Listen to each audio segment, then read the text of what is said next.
In questo video vi faccio vedere gli ingredienti, principalmente i condimenti che uso di solito per realizzare numerosi piatti giapponesi. Per la maggior parte sono ingredienti proprio giapponesi, ma li mescolo anche con ingredienti non giapponesi non abitando in Giappone. Anzitutto la salsa di soia.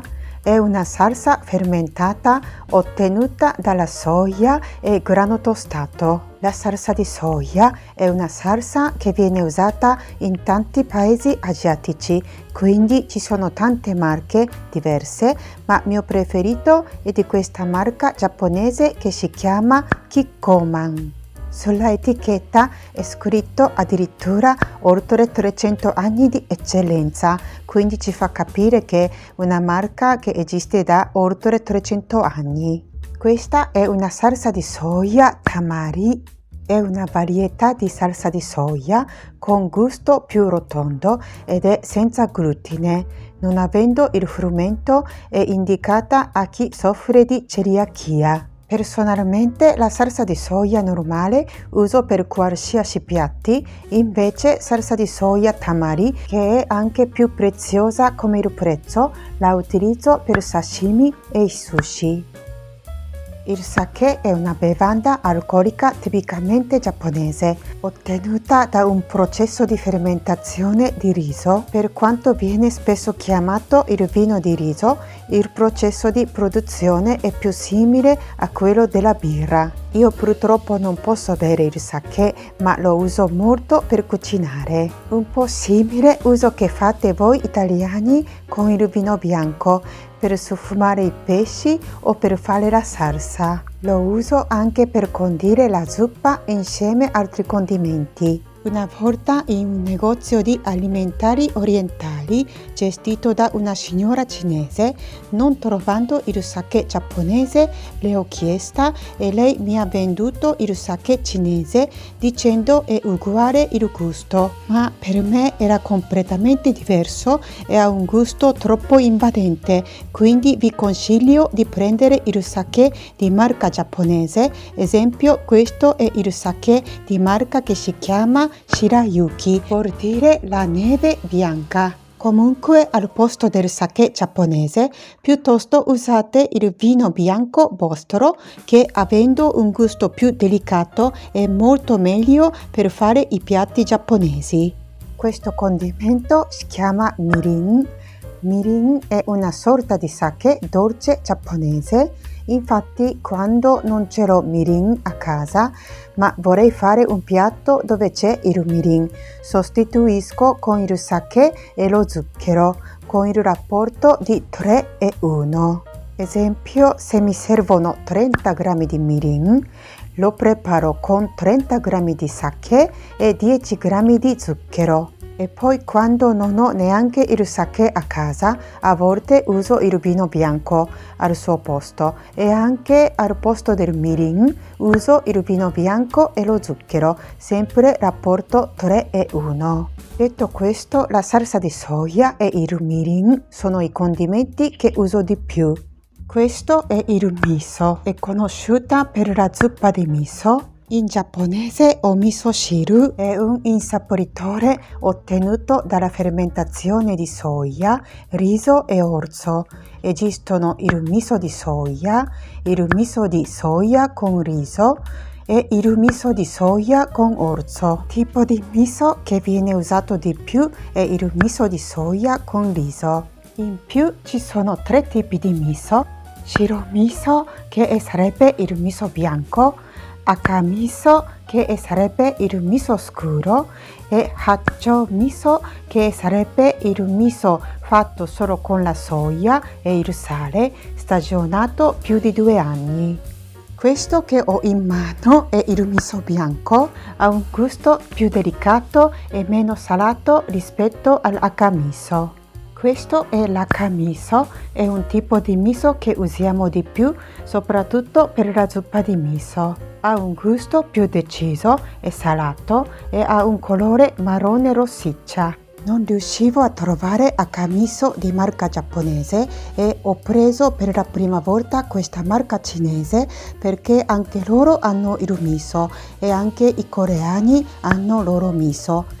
Ma dopo, facendo la zuppa di miso con questa marca cinese, era molto più dolce dell'akamiso giapponese. Quindi per fare i piatti giapponesi, principalmente zuppa di miso, vi consiglio di prendere miso di marca giapponese. Esempio, questi sono akamiso di marca che si chiama Miyasaka Jozo. Invece questo è il akamiso di marca che si chiama Hikari.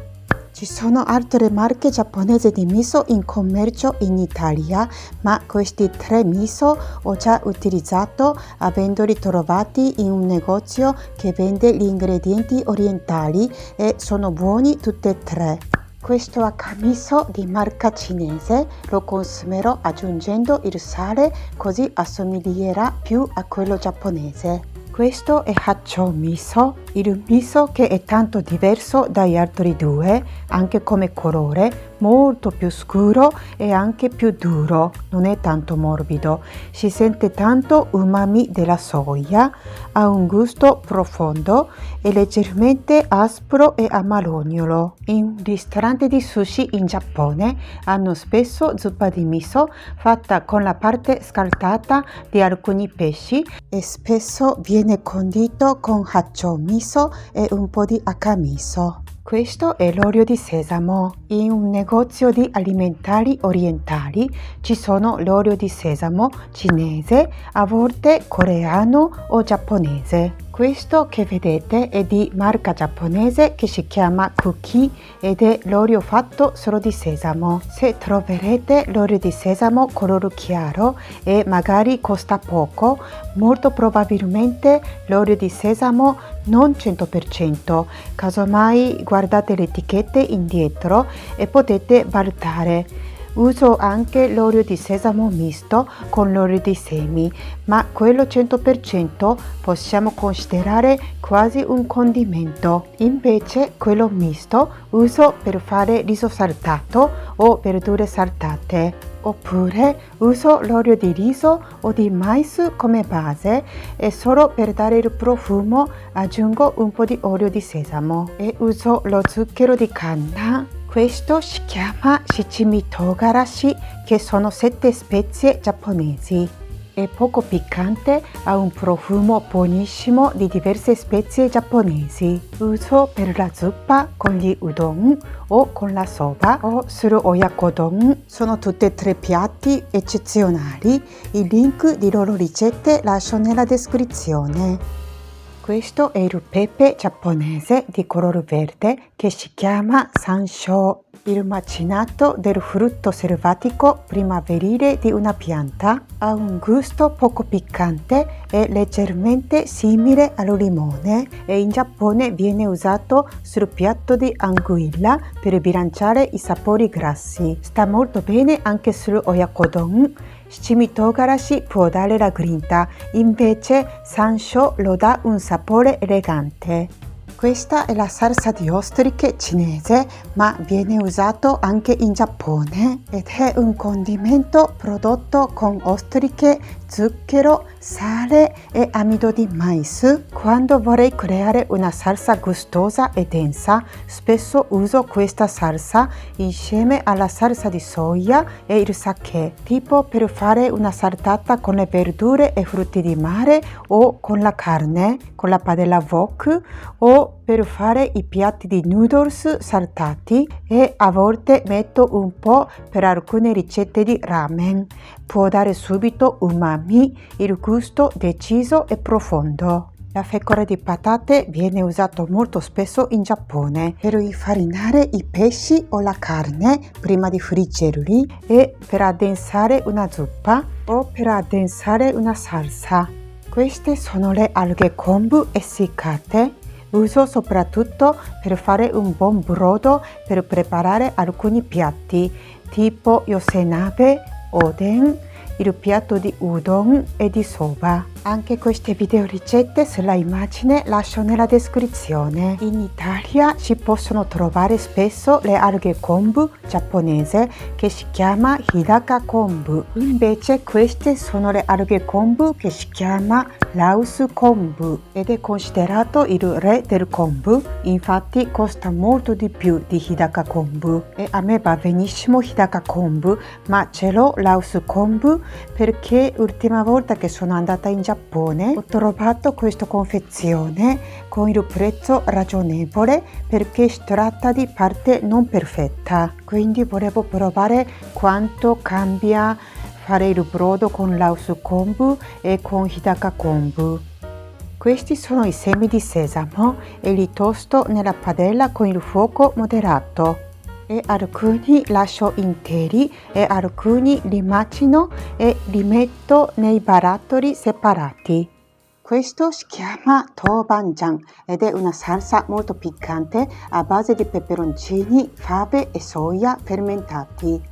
Di solito con un po' di aglio e farina di frumento. Oltre da una piccantezza notevole ai piatti, dà anche la sapidità e umami, essendo il prodotto fermentato. Viene usato spesso per i piatti cinesi, ma siccome tanti piatti giapponesi sono di origine cinese, è un condimento molto popolare anche in Giappone. Io lo uso per il mabo tofu piccante, il miso ramen, il tantamen che è il ramen piccante con la crema di sesamo e nel piatto di saltato di verdure e carne o di pesce. Come aceto uso tanto l'aceto di mela anche per le ricette giapponesi, è più rotondo come acidità rispetto all'aceto di vino bianco e uso anche l'aceto di riso se lo trovo. Quando preparo sushi meshi, il riso per sushi, uso uno di questi due aceti insieme allo zucchero e il sale.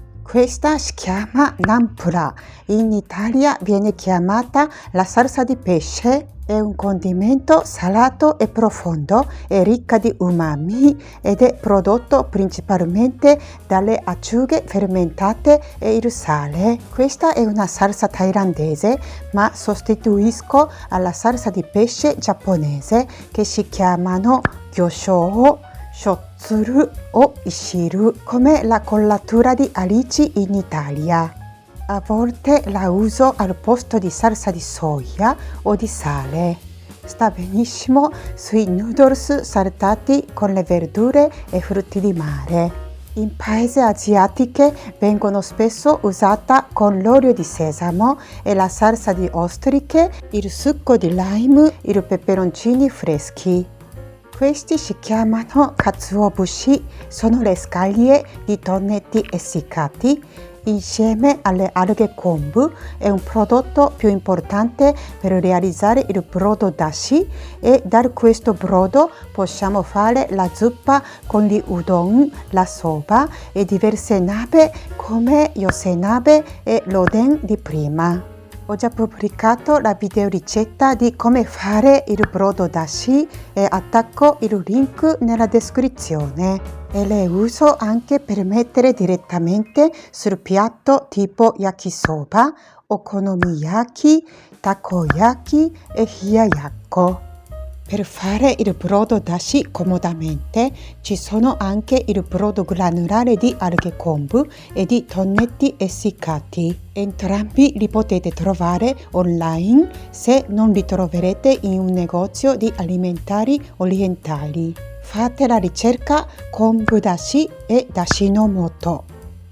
Queste sono le alghe nori, le alghe che vengono usate per fare i sushi e gli onigiri e tante altre ricette. Le uso tanto, quindi prendo spesso una confezione con 50 fogli di alghe nori. Se prendono umidità perdono la croccantezza, quindi le conserviamo in un sacchetto con la chiusura ermetica. Se le alghe nori si sono inumidite, tostatele sulla fiamma moderata su tutti e due i lati. Queste invece sono le alghe wakame essiccate. Non trovando quelle giapponesi ho preso quelle coreane. Le alghe wakame vengono usate spesso nella zuppa di miso. e nessuno modo che sarebbero delle ricette sott'aceto. In alcuni momenti ci tengo di usare il sale buono e naturale e di solito uso il sale di Maldon e il sale della Camargue e anche il sale delle Alpi austriache. Ecco, questi sono tutti o quasi gli ingredienti che uso di più nelle mie ricette. Spero che questo video vi sia stato utile. Se vi è piaciuto mettete un like e aspetto i vostri commenti. E se non volete perdervi i prossimi video potete iscrivervi al mio canale cliccando sul pulsante iscriviti. Ci vediamo presto con la prossima videoricetta. Ciao a tutti!